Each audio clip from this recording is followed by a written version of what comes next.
In the world of blockbuster entertainment, seismic shifts can happen overnight, and just recently, Sony Pictures dropped a bombshell announcement that sent shockwaves through one of the most passionate fan bases on the planet. It was a decision that, on the surface, seemed to threaten the very existence of a beloved icon. The initial reports were chaotic, spreading like wildfire across social media. Headlines screamed that one of the biggest, most ambitious Spider-Man projects in recent memory is officially coming to an end. For many, the message was clear and devastating: Sony was pulling the plug. The immediate conclusion drawn by millions was that the wall crawler's journey was over, that the studio had simply given up. In the hours that followed, the internet became a whirlwind of speculation and heartbreak. Fans are confused, hurt, and demanding answers. Forum threads exploded with theories, while viral posts declared the unthinkable, that Spider-Man is cancelled entirely. The narrative took hold that a multi-billion-dollar franchise was being unceremoniously shelved, leaving a void in the cinematic landscape. Was this the result of creative differences, a financial misstep, or something else entirely? The lack of clarity from the studio only fueled the fire, creating a vacuum of information that was quickly filled with fear and worst-case scenarios. People began to question the future of not just one project, but every related character and storyline. But what if the headlines only told a fraction of the story? What if this wasn't an ending, but a transformation? The panic and confusion are understandable, but they obscure a far more complex and strategic maneuver by Sony. This isn't about cancellation, it's about recalibration. The truth is much bigger than that. It's a story about the difference between an arc and a franchise, between a conclusion and a complete reboot, and understanding that distinction is the key to seeing Sony's real long-term plan for one of the most valuable properties in entertainment history. What's truly happening behind the scenes will not just define the next chapter for Spider-Man, but could set a new precedent for how cinematic universes are managed for years to come. In the past few hours, searches for Sony cancels Spider-Man have exploded across the United States, but this trend is being misunderstood. Sony has not canceled Spider-Man completely. Instead, they are ending a major chapter and shifting direction. The highly successful Spider-Verse storyline will officially conclude with its final film. Here's the reality: the trilogy concludes, not the hero. Miles' arc ends purposefully, while the wider universe remains very much alive. Studios plan endings years ahead. Closing this chapter preserves momentum, resets expectations, and prevents fatigue, so the brand can return stronger, not stretched thin. Behind the scenes, teams are reevaluating timelines, budgets, and creative priorities to focus resources on stories with clear stakes, heart, and long-term payoff.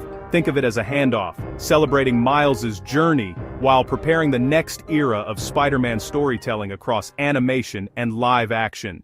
According to reports, and the statements from the creators themselves, the story of Miles Morales in the Spider-Verse will end with the upcoming film. Now, that sentence has caused a tidal wave of confusion and concern online, but to understand what's happening, we need to be incredibly precise with our language. This isn't the end of Spider-Man. It's not even necessarily the end of Miles Morales on screen. It's the end of a specific, beautifully crafted story. To clarify, let's define some terms. First, a story arc. Think of it as a complete narrative journey for a character or group of characters. It has a defined beginning, a complex middle, and a conclusive end. The trilogy is a perfect example of a story arc. It's about Miles Morales discovering his powers, questioning his place in the multiverse, and ultimately defining his own destiny. That journey, that specific three-part saga, is what is coming to a close. Then there's the franchise. A franchise is the entire universe of content. It's the umbrella that contains every movie, TV show, video game, and comic book. The Spider-Man franchise, owned by Sony, is vast and continues to grow. The Spider-Verse trilogy is just one brilliant chapter within that much larger book. The book isn't closing, we're just turning the final page of this specific chapter. Finally, there's licensing. This is the business side. Sony holds the film rights to the Spider-Man characters, a license they leverage to create films like the Spider-Verse series and their live-action universe. This decision to conclude the arc is a strategic move by Sony, managing their licensed property for long-term health rather than stretching one storyline to its breaking point. So, let's break it down with absolute clarity. What is actually ending? First, the current narrative, the specific conflict involving Miles, Gwen, the Spider Society, and villains like the Spot. This cohesive three-film plot will have a definitive conclusion. This means no direct continuation of this storyline. No. Or a fourth film that picks up right where the third one leaves off. The creative team set out to tell a complete story, and that is what they are delivering. And what continues. The potential is immense. The door remains wide open for new animated projects within Sony's Spider-Man universe. This could involve spin-offs with characters like Spider-Gwen or Spider-Man 2099, but in their own, new story arcs. The character of Miles Morales is also not being locked away forever. He could return in a completely new animated context years from now, or, as many fans hope, make a transition into live action. Concluding this arc frees the character from a single continuity, paradoxically, opening up more possibilities for his future. A major, beloved era is closing, but it is doing so to make way for the next one. So why would Sony make such a significant decision, especially when parts of their Spider-Man portfolio are soaring to unprecedented heights? It's a move that seems counterintuitive on the surface, but when you look past the animated masterpieces, the rationale becomes much clearer. The simple truth is, not everything was working. While the Spider-Verse films were collecting awards and adoration, the studio's efforts to build a live-action universe of Spider-Man-adjacent characters were yielding vastly different results. This strategy, which relied on villains and supporting characters to anchor their own blockbuster films, was proving to be a high-risk gamble that wasn't consistently paying off. The recent slate of spin-off films, intended to be the foundational pillars of this new universe, largely struggled to connect with both critics and audiences. Films like Morbius and Madam Web were met with a wave of critical disapproval and failed to generate the kind of box office momentum needed to sustain a major franchise. They simply didn't perform at the level the studio had hoped for, creating a narrative of diminishing returns. This wasn't just about a few underperforming movies, it was a symptom of a larger issue. The market is increasingly showing signs of franchise fatigue, where audiences are becoming more selective about which cinematic universes they invest their time and money in. In a crowded landscape, building a universe without its central hero, Spider-Man himself, is an incredibly difficult task.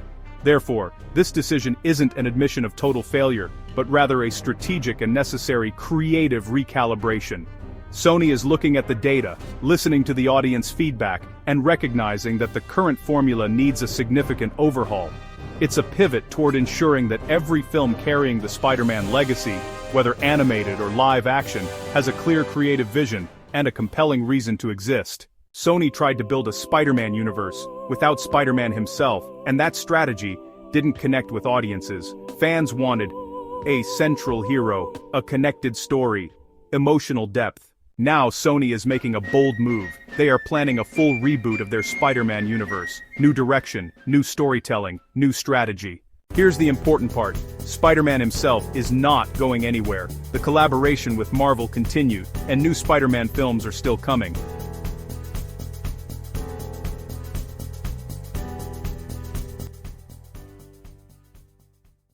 Fans online are divided. Some are saying, this is the end of Spider-Man. Others believe, this is a fresh start. This is not a cancellation, it's a transformation. Sony is moving away from weak spin-offs and focusing on strong core stories. This could actually improve the future of Spider-Man. Upcoming projects still include new Spider-Man films, new creative direction, possible new characters. The story isn't ending, it's evolving. Every major franchise reaches a turning point, and this might be Spider-Man's biggest one yet.